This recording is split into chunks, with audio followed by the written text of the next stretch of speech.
इस बीच आगे बढ़ेंगे, बड़ी खबर आपको बता दें, तुर्की को F-35 देने पर अमेरिका इजरायल में मतभेद सामने आए हैं। नेतन्याहू ने चिंता जताई है, ट्रंप ने जवाब दिया। F-35 डील से मिडिल ईस्ट में हलचल तेज हो सकती है। S-400 विवाद के बाद फिर चर्चा में तुर्की अमेरिका के रिश्ते हैं। ये बड़ी खबर आपको बता दें, मिडिल ईस्ट की राजनीति और सैन्य समीकरणों के बीच अमेरिका और इजरायल के रिश्तों में एक नया मतभेद सामने आता दिख रहा है। मामला तुर्की को अत्याधुनिक F-35 स्टील्थ लड़ाकू विमान दिए जाने की संभावित अमेरिकी योजना से जुड़ा है। इजरायल के प्रधानमंत्री नेतन्याहू ने इस पर अपनी चिंता जाहिर की है और क्षेत्रीय सुरक्षा संतुलन पर सवाल उठाए हैं। वहीं अमेरिकी राष्ट्रपति ट्रंप ने साफ कहा कि अमेरिका अपने रक्षा सौदों का फैसला खुद करेगा और किसी अन्य देश को यह तय करने का अधिकार नहीं है कि अमेरिका किसे हथियार बेचे। गौरतलब है कि रूस से S-400 एयर डिफेंस सिस्टम खरीदने के बाद तुर्की को F-35 कार्यक्रम से बाहर किया गया था। अब अगर वाशिंगटन और अंकारा के बीच ये डील आगे बढ़ती है तो इसका असर न केवल अमेरिका तुर्की संबंधों पर बल्कि पूरे मध्य पूर्व के सामरिक संतुलन पर पड़ सकता है। तो तुर्की को F-35 विमान दिया जाना, इस डील में शामिल किया जाना बेंजामिन नेतन्याहू को खल रहा है, क्योंकि इससे क्षेत्रीय संतुलन बिगड़ने के आसार हैं। लेकिन अमेरिका ने साफ कर दिया कि किससे उसको रक्षा सौदे करने हैं, किससे नहीं करने हैं, इसके फैसले सिर्फ और सिर्फ अमेरिका ही ले सकता है।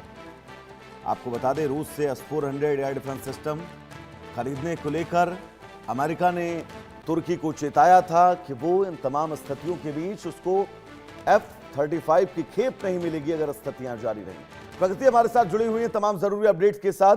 प्रगति, नेतन्याहू ने साफ तौर पर कहा कि क्षेत्रीय संतुलन बिगड़ेगा अगर आप F-35 की डील तुर्की के साथ करते हैं। तो वहीं ट्रंप ने भी कह दिया कि अमेरिका को पता है कि उसे रक्षा समझौते किसके साथ करने हैं, किसके साथ नहीं। असर क्या पड़ेगा, एक बार समझाइएगा इस खबर का। जी वैभव, देखिए, इजराइल, अमेरिका और तुर्की के बीच रक्षा और राजनीतिक समीकरण जो भी है उसको लेकर एक बार फिर ये बहुत बड़ा विवाद सामने आया है। इस बार विवाद की जगह दुनिया के सबसे अत्याधुनिक 5th generation stealth fighter jet F-35 है। दरअसल अमेरिका में इस बात की चर्चा तेज है कि क्या तुर्की को दोबारा F-35 प्रोग्राम में शामिल किया जा सकता है। इसी संभावना ने इजराइल की चिंता बढ़ा दी है। इजराइल के प्रधानमंत्री नेतन्याहू ने साफ तौर पर कहा कि अगर तुर्की को F-35 जैसे आधुनिक फाइटर जेट मिलते हैं तो पश्चिम एशिया में सैन्य शक्ति का संतुलन बदल सकता है और इजराइल की क्वालिटेटिव मिलिट्री एज यानी क्षेत्र में उसकी तकनीकी और सैन्य बढ़त प्रभावित हो सकती है। इजराइल की यह चिंता है क्योंकि F-35 कोई सामान्य जो आपका फाइटर जेट है वो नहीं है। यह 5th जनरेशन स्टेल्थ फाइटर है जो दुश्मन के रडार से बचते हुए लंबी दूरी तक सटीक हमला करने में सक्षम है। इजराइल इस विमान का इस्तेमाल पहले से कर रहा है और उसे इस क्षेत्र में तकनीकी बढ़त हासिल करी है। ऐसे में यदि यही क्षमता तुर्की को भी मिलती है तो इजराइल की रणनीतिक बढ़त को चुनौती मिल सकती है। वहीं दूसरी ओर अमेरिकी प्रेसिडेंट डोनाल्ड ट्रंप ने इस मुद्दे पर प्रतिक्रिया देते हुए कहा है कि अमेरिका अपने राष्ट्र हितों और सहयोगी दो देशों के साथ संबंधों को ध्यान में रखकर फैसला करेगा। उन्होंने संकेत दिया कि यदि आवश्यक शर्तें पूरी होती हैं तो ही तुर्की के साथ रक्षा सहयोग पर विचार किया जाएगा। यानी वॉशिंगटन ने दरवाजा तो खोला है पर पूरी तरह से नहीं खोला है अभी भी। और अगर पृष्ठभूमि की बात करें तो 2019 में तुर्की ने रशिया से S-400 एयर डिफेंस सिस्टम खरीदा था। अमेरिका का कहना था कि यदि S-400 और F-35 का एक साथ इस्तेमाल किया गया तो F-35 संवेदनशील स्टेल्थ तकनीकी और गोपनीय जानकारियां रशिया तक पहुंचाने का खतरा पैदा हो सकता है। इसी कारण अमेरिका ने तुर्की को F-35 प्रोग्राम से बाहर कर दिया था और पहले से ऑर्डर किए गए जितने भी जेट्स की डिलीवरी भी रोक दी थी। हालांकि अभी आने वाले महीनों में अमेरिका और टर्की के संबंधों में कुछ सुधार के संकेत मिल रहे हैं।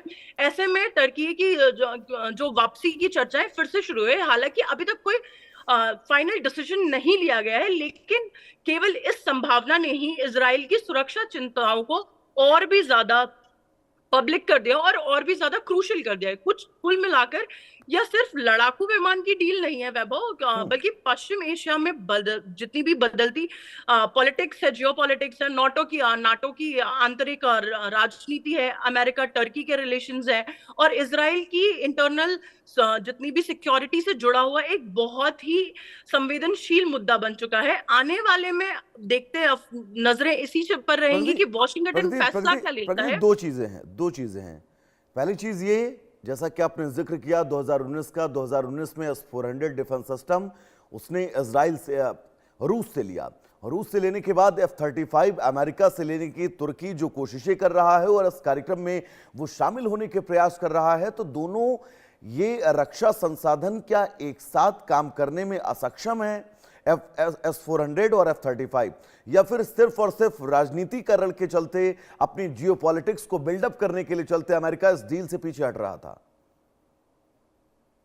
जैसा कि हम सब जानते हैं, अमेरिका और रशिया का एक अच्छा इतिहास नहीं रहा है, और दोनों एनिमी कंट्रीज हैं ऑलमोस्ट। तो अगर तुर्की के पास already S-400 air defence system है, और अगर F-35 का भी इस्तेमाल किया जाएगा, तो अमेरिका के अकॉर्डिंगली जितनी भी इंटरनल इंफॉर्मेशन है, जितनी भी आपके पास गोपनीय जानकारियां हैं, वो रशिया तक पहुंचने का खतरा है, और अमेरिका पर इस चीज का बहुत बड़ा असर पड़ेगा, क्योंकि रशिया को उससे ज्यादा प्रॉफिट हो सकता है। रशिया अपने आप को और ज्यादा मजबूत कर सकता है, इसीलिए अमेरिका ने F-35 का प्रोग्राम से रशिया को, मतलब तुर्की को बाहर किया था, और पहले जो ऑर्डर दिए थे तुर्की ने, उन पर रोक लगाई थी वैभव। प्रगति, बिल्कुल लौटेंगे आपके पास। इस बीच एक और बड़ी खबर अपने दर्शकों को बता दें, अमेरिका में नया इमिग्रेशन